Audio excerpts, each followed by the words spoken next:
Hi hello नमस्कार. नवीन व्हिडिओमध्ये स्वागत करते. मी ज्योती सुरसी फॅशन डिझायनर मराठी आपल्या यूट्यूब चॅनलमध्ये. तर आज कटोरी ब्लाऊजचं पेपर कटिंग आजच्या व्हिडिओमध्ये आपण बघणार आहोत, ते पण साध्या सोप्या भाषेमध्ये आणि सोप्या पद्धतीने. तर व्हिडिओ शेवटपर्यंत बघा, कुठेही स्किप करू नका, म्हणजे कसं तुम्हाला सहज समजून जाईल की कटोरी कशा पद्धतीने काढली जाते, कटोरीचं आपण माप कसं घेतो, वाढवतो कसं, सगळ्या गोष्टी मुंड्यामध्ये घोळ येण्यासाठी घोळ येतो ज्याच्या काही ब्लाऊजमध्ये त्यांचे काही प्रॉब्लेम्स असतील ते सुद्धा म्हणजे ए टू झेड सगळे प्रॉब्लेम आपले कटोरी ब्लाऊजमधले सॉल्व्ह होतील. तर आजच्या व्हिडिओमध्ये आपण बघणार आहोत 38 साईजचं कटोरी ब्लाऊजचं पेपर कटिंग, आणि तेच पेपर कटिंग मी वापरून ब्लाऊजचं कटिंग करणार आहे, कारण हे माझं नवीन कस्टमर आहे. ठीक आहे, तर पाहू शकता अशा पद्धतीने जी काही तुमची ब्लाऊजची उंची असते त्याच्यापेक्षा आपल्याला 1 इंच वाढवायची आहे. तर आता इथं ब्लाऊजची उंची आहे 13 इंच, आणि त्यानंतर मी 1 इंच वाढवणार आहे शिलाई मार्जिन, म्हणजेच खाली अर्धा वरती अर्धा आपलं शिलाई मार्जिन जातं. त्यासाठी आपण इथं 14 इंच घेतलेलं आहे. त्यानंतर पूर्ण शोल्डर आहे 11 इंच, तर त्याचा मी दुसरा भाग म्हणजे निम्म करायचे, तर मी इथं 5.5 टाकलेला आहे. त्यानंतर गळा रुंदी घेतलेली आहे मी 2.25 इंच. तुम्ही इथं 2.5 पण घेऊ शकता, पण त्यांचे शोल्डर उतरण्याचे प्रॉब्लेम्समुळे मी गळा रुंदी कमी घेतलेली आहे. त्यानंतर गळ्याची उंची मी 5 घेतलेली आहे. त्यानंतर बघा, आता ज्याच्या त्याच्या मापाप्रमाणे तुम्ही इथं मापं घेऊ शकता. आणि त्यानंतर मी इथं मुंडा 6 इंच घेतलेला आहे, आणि मी इथं छातीचा चौथा भाग टाकते 38, म्हणजेच 38 छाती आहे, त्याचा चौथा भाग 9.5 इंच टाकला आहे. आणि बघा, आता बऱ्याच ताई म्हणत होत्या की ताई मुंड्यामध्ये घोळ येतो, तर बघा इथून कोणापासून 1 इंच आपल्याला वरती येऊन मार्किंग करायचे, मग आकार द्यायचा आहे. पण आकार कसा द्यायचा आहे मी तुम्हाला पुढे सांगते, व्हिडिओ कंटिन्यू करा. त्यानंतर बघा, अशा पद्धतीने मी इथं 2 इंच 1.5 इंच तुम्हाला जेवढं मार्जिन हवं आहे तेवढं तुम्ही घेऊ शकता. नवीन असाल तर 2 इंच घ्या, मी इथं 1.5 इंच टाकलेलं आहे. त्यानंतर बघा, तसं मी 2च इंच टाकते, कारण मी अर्धा इंच फोल्डिंगमध्ये टाकते. तर अशा पद्धतीने आता इथं फोल्ड करायचे, मध्ये काढायचं आहे आपण, जिथं मुंडा टाकला तिथं, आणि वरतून पण काढायचं आहे, आणि सरळ रेषेमधून पण आडव्या रेषेमधून पण मध्ये काढायचं आहे. ठीक आहे, आणि हे आपल्याला 3 पॉईंट मिळालेले आहेत. तर इथूनच आपला जे मुंड्याचा आकार असतो गोलाकार तो द्यायचा आहे. ठीक आहे, तिथून सुरुवात करायची आहे, कारण मग इथं हे आकार जर बरोबर आला तर तुमचा मुंड्याला मागून सुद्धा आणि पुढून सुद्धा कुठंच घोळ पडणार नाही. त्यानंतर पुढच्या गळ्याला सुद्धा अशा पद्धतीने आपण आकार देऊन घेऊया. पुढच्या गळ्याचा ना अर्धा इंच टोकावरून वरती यायचं आणि आकार द्यायचा. त्यानंतर आपल्याला पुढच्या गळ्याचा आकार नंतर पण देता येतो. आणि जे काही योगपट्टी असते ती पण आपल्याला ड्रॉ करून घ्यायची, म्हणजे मार्किंग करायची आहे. तर आता ही क्रॉसपट्टी म्हणतं, कुणी योगपट्टी म्हणतं, पण त्या अगोदर कंबरेचा चौथा भाग टाकायचा. जी काही तुमची कंबर असेल त्याचा चौथा भाग टाकायचा. बॅकला आपण टक्स घेतो ते 1 इंच वाढवायचे, आणि 1.5 किंवा 2 इंच शिलाई मार्जिन, आणि अशा पद्धतीने व्यवस्थित मार्किंग करून घ्यायचं आहे. ठीक आहे, आता बघितलं.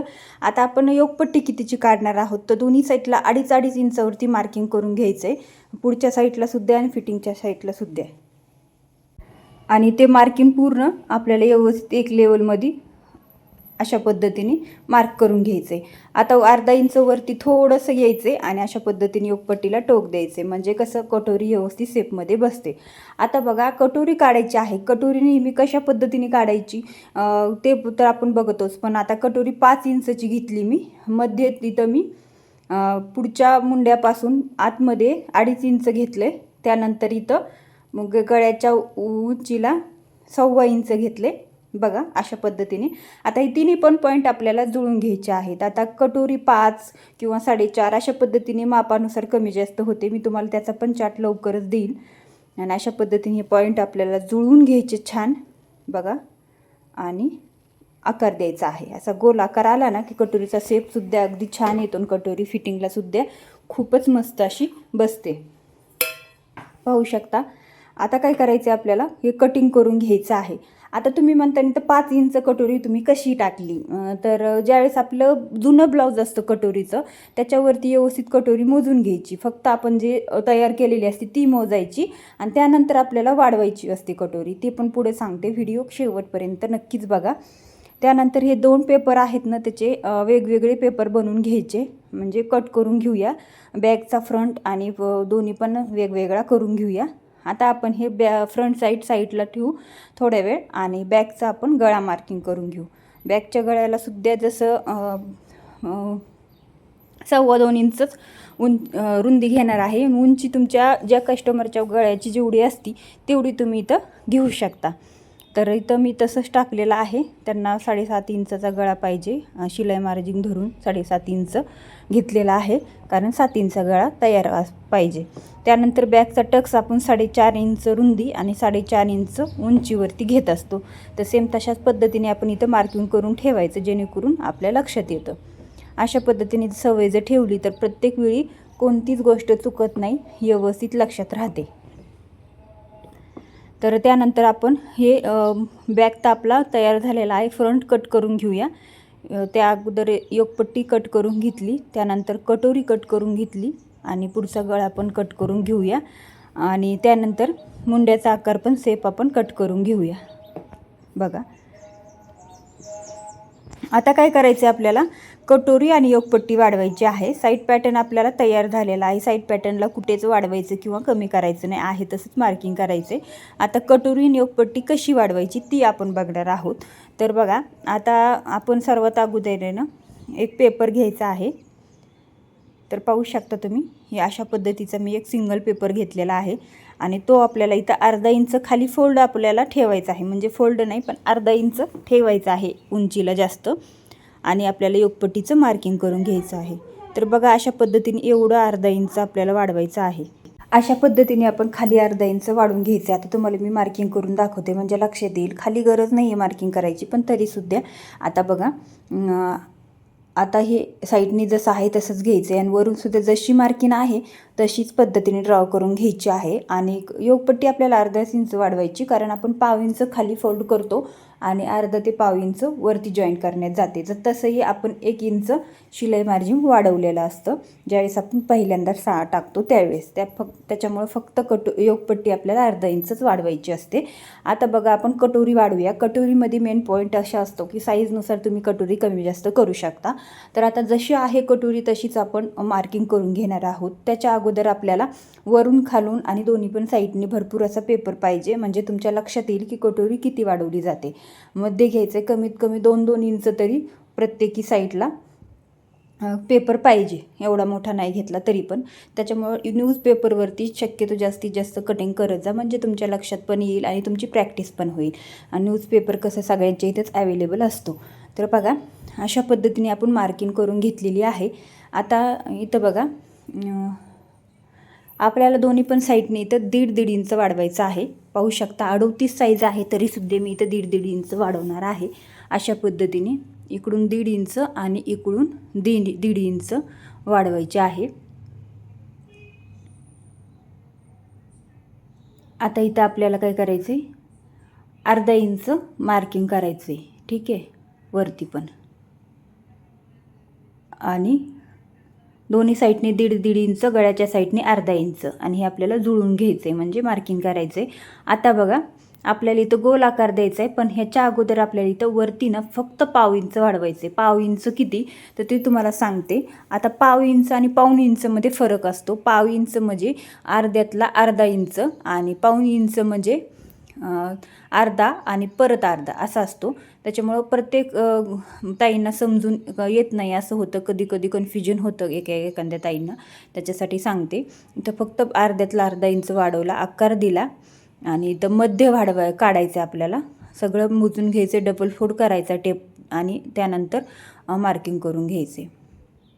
खाली इथं मी 1.5 इंच वाढवले. जसं इकडं 1.5 इंच वाढवलं, तसंच मी खालीसुद्धा 1.5 इंच वाढवलं. ज्यावेळेस खूप जास्त छाती असते, त्यांना कटोरी मोठी हवी असते, त्यावेळेस मग तुम्ही इथं खाली 2 इंचसुद्धा वाढवू शकता. आणि इथं आपण कटोरी कटिंग करून घेऊया. खूप सोपी पद्धत आहे ताईंनो. रिपीट करा, लवकरच तुम्हीसुद्धा ब्लाऊजचं कटिंग करू शकता अगदी प्रॉपर पद्धतीने. आणि जर आपल्याला एकदा सवय लागली ना, तर खूप जास्त छान पद्धतीने सवय लागते आणि लक्षात येतं की कोणत्या साईजला किती आपण वाढवलं पाहिजे. त्याच्यासाठी मी तुम्हाला आता सगळे चार्ट देईल. कटोरीसुद्धा चार्ट देईल, प्रिन्स कट चार्ट देईल आणि त्यानंतर 4 टक्ससुद्धा, बोटनेकसुद्धा, अशा बऱ्याच सगळ्या वेगवेगळ्या पॅटर्नचे ब्लाऊजचे कटिंगचे आपले मापाचा चार्ट लवकरच आपल्या चॅनलवरती व्हिडिओ येतील त्याचेसुद्धा. त्यानंतर आपल्याला बघा, दोन्ही साईडने 1.5 इंच आणि उंचीला 3 इंच अशा पद्धतीने आपण टक्स घेत असतो. डबल फोल्ड करतो आणि 1.5 इंच करतो, म्हणजे दोन्ही पण साईडने 1.5 इंच जातो. तर तसंच मी इथं मार्किंग करून घेतलं आहे. ठीक आहे, अशा पद्धतीने आपल्याला मार्किंग करून घ्यायचं आहे सगळं. आणि त्यानंतर 38 साईज म्हणून आपल्याला इथं लिहून पण ठेवायचे, म्हणजे कसं तुम्हाला ज्या वेळी तुम्हाला ब्लाऊजचं कटिंग येईल त्यावेळी तुम्ही हे पेपर पॅटर्न वाढवू शकता. फक्त काय करायचं असतं, ते चेंजेस करायचे असतात, किंवा तुम्ही प्रत्येक मापात प्रत्येक कस्टमरचा एक ब्लाऊज पॅटर्न असा काढून ठेवू शकता. आता मी प्रिन्सेस कटचे तर काढत नाही, डायरेक्ट अस्तरवरती ते कटिंग करत असते. फक्त कटोरीचे काढून ठेवत असते, कारण कटोरी आपल्याला ज्यावेळेस कटिंग करायची असते त्यावेळेस कटोरी वाढवताना आणि कमी करताना आपल्याला म्हणजे हे कसं असतं, त्याच्यामध्ये कपडा जास्त वेस्ट होतो, म्हणून कटोरी ब्लाऊजचाच पॅटर्न मी काढून ठेवते. शक्यतो बोटनेक, प्रिन्स केट आणि जे 4 टक्स असतं ते डायरेक्ट अस्तरवरती कटिंग करत असते. पहिलं मी प्रत्येकाचे पॅटर्न काढून ठेवायचे, पण आता मला एवढी सवय झालेली आहे की मापाचे चार्ट सगळ्या गोष्टी लक्षात येतात, त्यामुळं आता एवढी काही गरज पडत नाही. तर बघा, अशा पद्धतीने आता आपण पूर्ण फ्रंट आणि बॅकचं कटिंग केलेलं आहे. आता इथं डबल फोल्ड पेपर घेतलेला आहे. आता आपण बाहीचं कटिंग करूया. बाहीची जे काही उंची आहे ती आपण टाकणार आहोत. आणि बाहीची घडी किती घ्यायची तुम्हाला सांगते बघा. 9.5 इंच प्लस अर्धा इंच घ्यायचं. अर्धा इंच का, ते जरी जास्त झालं तरी कटिंग करता येतं, पण कमी पडलं तर आपल्याला तिथं जॉईंट देण्यापेक्षा अर्धा इंच आपण वाढून घ्यायचं, शिलाई मार्जिन जास्त त्याच्यामुळं अशा पद्धतीने. आणि मुंडा खोली आपण 3 इंच देणार आहोत. त्यानंतर अशा आतमध्ये 3 इंच यायचं आहे आपल्याला. आणि पुढच्या आणि मागच्या मुंड्याचा आकार देऊन घ्यायचा आहे. आता मागच्या मुंड्याचा आकार आपण 3 इंच खालून द्यायचा आहे आणि पुढच्या मुंड्याचा 2.5 इंच खालून द्यायचा आहे. अशा पद्धतीने मी दोन्ही मार्किंग करून घेतले आणि आकार पण देऊन घेतले. त्यानंतर दंडगेर टाकायचा आहे आणि शिलाई मार्जिन 2 इंच ठेवायचे. आणि अशा पद्धतीने आपल्याला मार्किंग करून घ्यायचं आहे. बघा, सिंपल पद्धतीने बाहीचं कटिंग मी तुम्हाला सांगत असते. सेपरेट व्हिडिओसुद्धा आहेत, पण नक्कीच तुम्ही इथे सारखे रिपीट जो बघितलं ना, तर नक्कीच कटिंग शिकवू शकता. आणि खूप छान पद्धतीने हे बाहीचं आपलं कटिंगसुद्धा होतं. आता बाहीच्या कटिंगसाठी आपल्याला मागचा आणि पुढचा आकार, मुंड्याचा आकार देण्यासाठी खूप जास्त प्रॅक्टिस करावी लागते. त्यासाठी न्यूजपेपर तुम्ही कटिंग करून, नवीन असाल तर सारखं कटिंग करा. लवकरच तुमची प्रॅक्टिस झाली की तुमचं फिनिशिंग आणि कटिंग दोन्ही पण व्यवस्थित येईल. तर बघा, अशा पद्धतीने आपल्याला आजचं 38 साईजचं कटोरी ब्लाऊजचं पेपर कटिंग आपण बघितलेलं आहे व्हिडिओमध्ये. सो तुम्हाला कसं वाटलं कमेंट बॉक्समध्ये नक्की कळवा. काही प्रश्न असतील तुमचे, काही डाऊट असतील तर ते सुद्धा विचारा, मी नक्कीच उत्तर देईल. आणि जे काही कस्टमरचं नाव असतं ते लिहून ठेवायचं, म्हणजे पुढच्या वेळेस त्यांचा ब्लाऊज आला की तोच आपल्याला पॅटर्न वापरून आपल्याला ब्लाऊज शिवता येतो. तर चला, व्हिडिओ आवडला असेल तर लाईक नक्की करा, आपल्या मैत्रिणींसोबत शेअर करा आणि चॅनलवर नवीन असाल तर सबस्क्राईब करा. भेटू उद्याच्या व्हिडिओमध्ये.